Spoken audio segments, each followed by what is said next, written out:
Okay, guys, what did we just see last night? I mean, I know that Silverstone always delivers a banger race, but this level of banger that you get Nico Hulkenberg on the podium, nobody expected that. Heck, even Kick Sauber didn't expect it because after the race, all the teams were sending them champagne bottles to finish off their celebrations. Unreal, man. 293 race starts for Nico Hulkenberg to finally step on that podium. Now, all of those Hulkenberg podium memes can end, and that, my Red Bull and Ferrari friends, is actually called taking a tractor to the podium. Kick Sauber is now P6 in the Constructors' Championship, just behind Williams, and Drivers' Championship, Nico Hulkenberg is in the top 10. I mean, I think they took my preseason prediction very seriously because anytime I predict something, the opposite of that happens. That Kick Sauber pace is not by fluke, it is actually real. The upgrades that they've brought in Spain, after that, they're consistently finishing in points. They got double points in the Austrian Grand Prix, and now this, I just cannot imagine what they'll do next year when Audi steps in. On a side note, don't you guys think that Hulkenberg would be a really good teammate alongside Max in the Red Bull? Because both of them get along really well. Max was gonna wait with his private jet for Hulkenberg and they were gonna fly together after the race. They gave each other toes during qualifying. So I think it would be worth exploring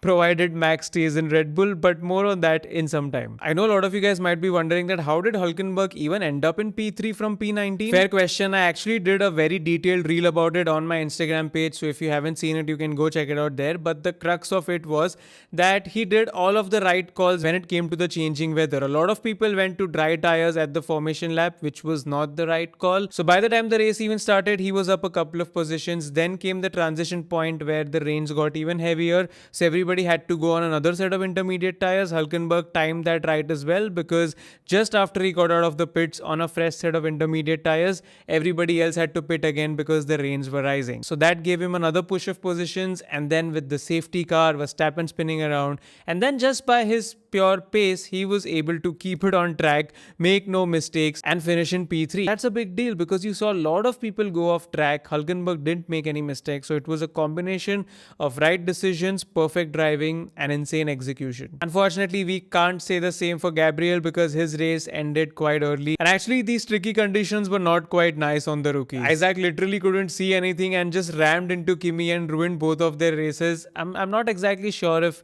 he got a penalty for that or not. I need to check. And in fact, a lot of experienced drivers also ended up making mistakes because we saw Leclerc and Russell dive into the pits for dry tires. A lot of other drivers also did on the formation lap. And honestly, that was not a nice call because then you got the virtual safety car and then the safety car, and then they never really gained back those positions. There was no real advantage, and by the time they started gaining on the people who were on intermediate tires, 2 laps after that, we once again started to get heavy rain, so their risky gamble didn't pay off. But at least Russell was able to make a couple of positions here and there. Leclerc was not able to do anything, and at one point you just saw him go across the track, and it was just a horrible race from him. And then he had that incident with Sainz as well, and he agreed post race that it was just one of the worst drives from him. They probably got something wrong with the setup in qualifying, which then they cannot change for the race. It's just wrong strategy calls along with a car that was not functioning. It just was a disaster for him. I mean, even for Lewis, the car was struggling horribly in the rain. We saw that in Australia as well, and even here, they were looking pretty good in qualifying. I mean, Lewis missed out on pole by a tenth or two because of that final mistake in the corner. They were looking really good in the dry, but as soon as it rains, I don't know what happens with this car.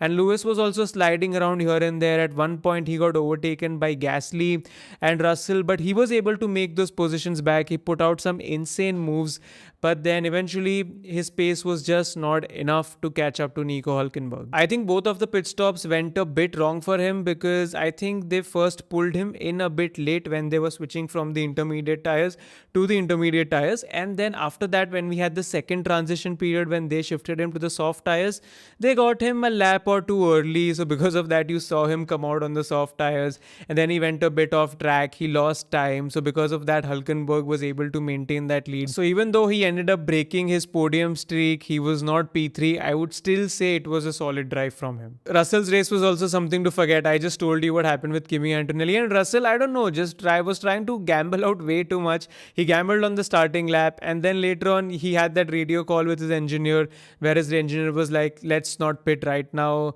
let's pit a bit later. And immediately, one lap after that, we saw him going into the pits, and then he was spinning round and round and round, lost a couple of positions, but still, he managed to come back to P10. So that was good. At least Mercedes is going home with 1 point. But yeah, all these calls that these driver took were quite risky and it didn't pay off. The only shocking thing about this whole thing was how good McLarens are in any conditions. Sometimes you have race cars which can get their tires up to temperature very quickly, so they perform really well in quali, but then they have tire degradation. On the other hand, when there are cars which have less tire degradation, they take time to get their tires into the right window and it takes time to warm them up. But McLaren is just good everywhere. Their tire degradation is very low.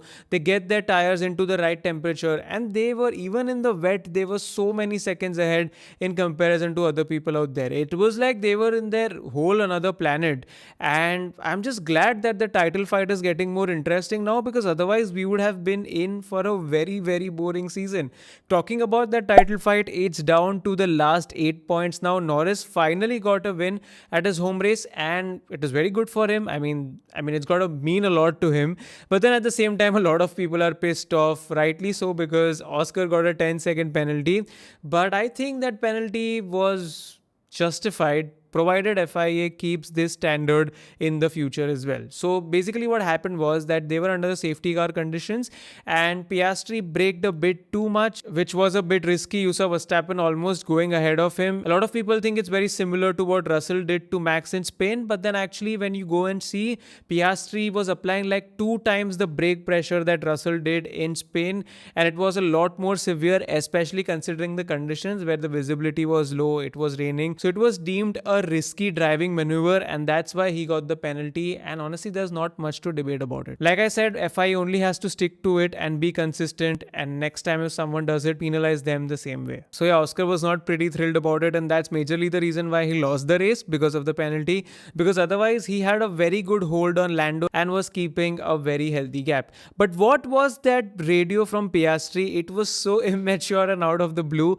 where Piastri is like, if you guys think that my penalty is unfair, why not just swap places with me and Lando? It made no sense, because Piastri had already served his penalty. It's not like he was under a risk. Why would Lando swap the position with you? Why would he give you an advantage in the championship? It was a very unfair ask, and McLaren, rightly so, didn't even communicate that to Norris. But it's the first time we saw Oscar show some emotion. He was angry, he was pissed off, he was like, if I speak something, I'll be in trouble. If I speak something, I'll be in trouble. Who are you rooting for? Are you team Oscar or are you team Lando? Because Max Verstappen has already said it multiple times that he is out of the championship fight, and looking at how bad the Red Bull was, yeah, I mean, they've got no hopes. They gambled a bit with the setup in quali. They went with a really thin rear wing, so that gave Max a lot of top speed and he was able to put in a really good lap. Only Max could have done that pole lap. It was one of the best laps I've ever seen.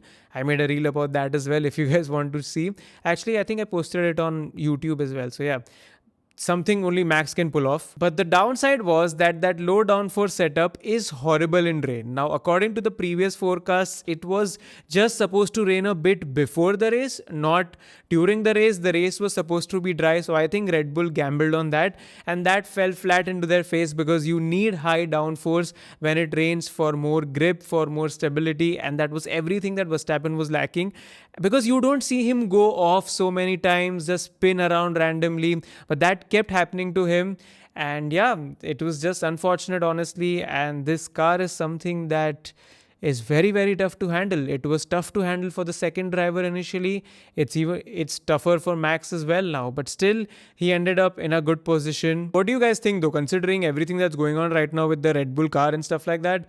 Do you think Max is jumping ship to Mercedes next year? And if he does, who's Mercedes replacing? Honestly, I don't think they would let Russell go. I think Russell is going to be there in 2026.